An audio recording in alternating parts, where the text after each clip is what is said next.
అందరికి నమస్కారం. Thank you సంతోషం అవార్డ్. ప్రతి సంవత్సరం ఇంత గ్రాండ్గా సెలబ్రేట్ చేస్తున్నారు ఈ అవార్డ్స్. ఈ సంవత్సరం కూడా అంతే గ్రాండ్గా చేశారు. ముందుగా ముగ్గురికి నా కృతజ్ఞతలు తెలుపుకోవాలి. ఇండియాలో one of the most daring producers అని నేను అనుకుంటాను. ఇంత భారీ సినిమాని ఆయన బాధ్యతగా తీసుకుని ఇంత ఖర్చు పెట్టి మా అందరికీ ఒక కానుకగా ఇచ్చారు మా మామ అరవింద్ గారు. మా స్పెషల్ థ్యాంక్స్. ఆయన కాకపోతే ఈ సినిమా అయ్యేది కాదు ఇవాళ.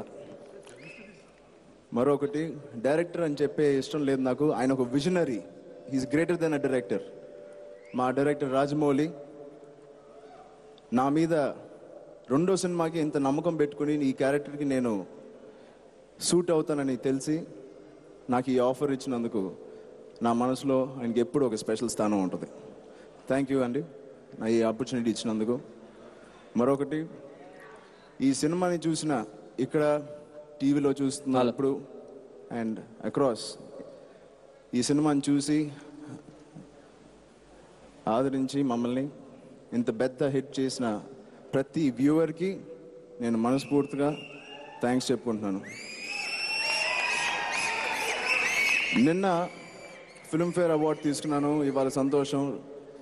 ఎన్ని అవార్డులు తీసుకున్నా మగధీరాకి సరిపోదు. ఎందుకంటే ఈ 5-6 అవార్డుల వల్ల ఈ మగధీర ఏదైతే అయిందో ఈ 5 అవార్డులు కాదు, తెర వెనకాల కెమెరా వెనకాల కనిపించని ఆ వందలాది మంది టెక్నీషియన్స్, ఆర్టిస్ట్, కెమెరా డిపార్ట్మెంట్ కానీ కొరియోగ్రాఫర్స్ కానీ వీళ్ళందరూ కలిస్తేనే ఈ సినిమా అయింది. సో ఈ అవార్డులన్నీ ఏదైతే మాకు మా టెక్నీషియన్స్కి వస్తున్నాయో అవన్నీ ఇవాళ వాళ్ళతో పాటు షేర్ చేసుకోవాలని ఆ 100 మందికి ఇవి నేను డెడికేట్ చేస్తున్నాను. థ్యాంక్ యూ సో మచ్ సంతోషం ఫిల్మ్ఫేర్ ఈ అవార్డు ఇచ్చినందుకు.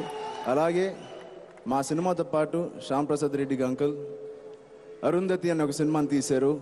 I was completely a big fan of his movies from long time. And Anushka performance చూస్తే మీ అందరికీ తెలుసు.